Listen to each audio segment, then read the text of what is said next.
Hello students, welcome to part 13 of chapter Morphology of Flowering Plants, and today I'm going to discuss about what is adhesion, and we'll also discuss different types of flowers. So adhesion of stamens. First let us understand the meaning of the word adhesion. Adhesion is fusion between the members of different whorls of the flower. Now we are going to discuss first type of adhesion of stamens, that is when stamens are attached to petals. You can see in Datura, these are the petals, and the stamens, they are attached to the petals, they are above the petals. So this condition, it is called as epipetalous. Such condition also can be seen in brinjal or even in vinca, Catharanthus roseus flower. So epipetalous. So here there is fusion or adhesion between two different whorls. One is androecium and the other is petals, that is corolla. So when stamens attach to petals, we call it as epipetalous. Let us see the second condition, epiphyllous. Now first understand what is above phylus. Phylus is perianth. So when stamens are attached to perianth, perianth is usually present in monocot plants. What is a perianth? In some flowers, monocot flowers, there is no differentiation between calyx and corolla. It is fused to form a whole called as perianth. Members of perianth are called as tepals. Remember the word tepals. Members of perianth, they are called as tepals. And if the stamens are attached or placed above these tepals, then this condition, it is called as epiphyllous, above the tepals. It is not called as epitepalous. It is usually found in lily, as you can see in the picture.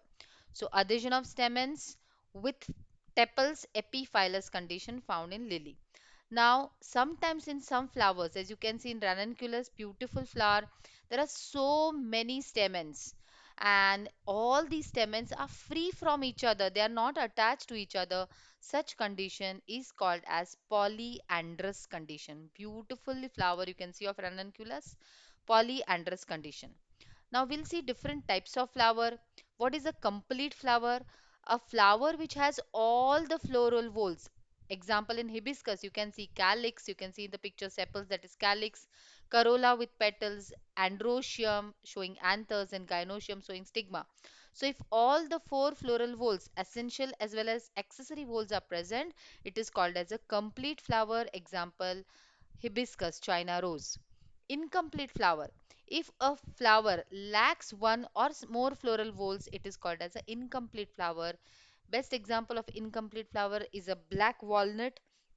Here the sepals and petals are absent. Only the essential whorls are present. So it is an incomplete flower. Complete, all four floral whorls are there. Incomplete, one or two floral whorls are absent. Next, we'll study about what is a perfect flower or a bisexual flower. By two sexes, both androecium, gynoecium present. And if it is present in the same flower, of course, we call it as hermaphrodite flower. Flower having both the essential whorls or reproductive whorls, example hibiscus, you can see in the picture. It is a complete flower, calyx, corolla are present, and of course both the essential whorls, the androecium, as you can see in the picture, the stamens are present and the pistil is also present. It is also called as a hermaphrodite or a bisexual flower. Imperfect or unisexual flower are of two types. If the flower consists of only the male floral whorl, androecium, only stamens are present, we call it as a staminate flower. If only pistils or carpels are present, gynoecium is present, then we call it as a pistillate flower. So you can see it's such a nice explanation in this picture. This is a bisexual flower. You can see here the stamens are also present as well as the carpel is also present. Both are present, bisexual flower. In a staminate flower, only the stamens are present. You can see the anthers and the filament and the connective, isn't it? In a pistillate flower, only the pistils or the carpels are present. So I hope you understood. Unisexual or imperfect flower having only one essential whorl, either staminate or pistillate flower. Neutral flower, a flower without androecium and gynoecium. Best example is ray floret of sunflower. Now this is a beautiful sunflower, as you know. In the center there are disflorets. These are bisexual flowers. Disfloret shows bisexual flowers having both the androecium as well as gynoecium. But these yellow colored beautiful ray florets, these are incomplete because you can see in the picture ovary is labeled but it is not completely developed, and only corolla and a bract is there. Sepal is also there, but it does not has androecium. Even gynoecium is not complete, so it is a neutral flower. ray floret of sunflower. Now we'll discuss about what is a monoecious plant. Very interesting.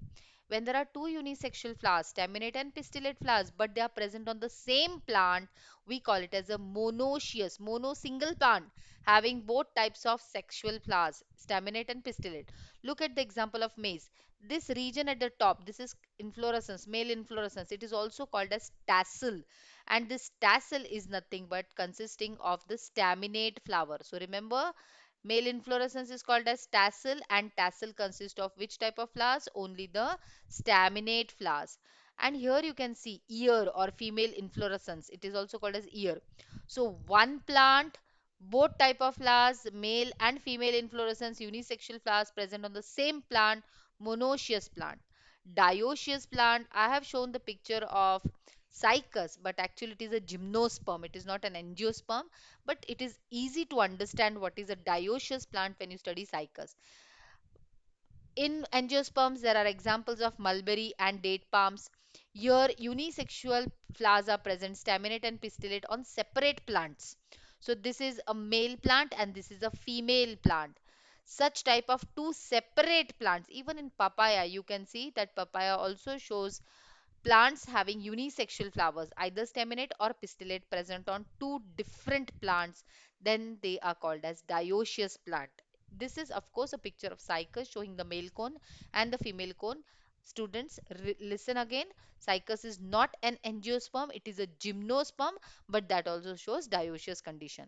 Mulberry and date palm, they show, again papaya also shows dioecious condition.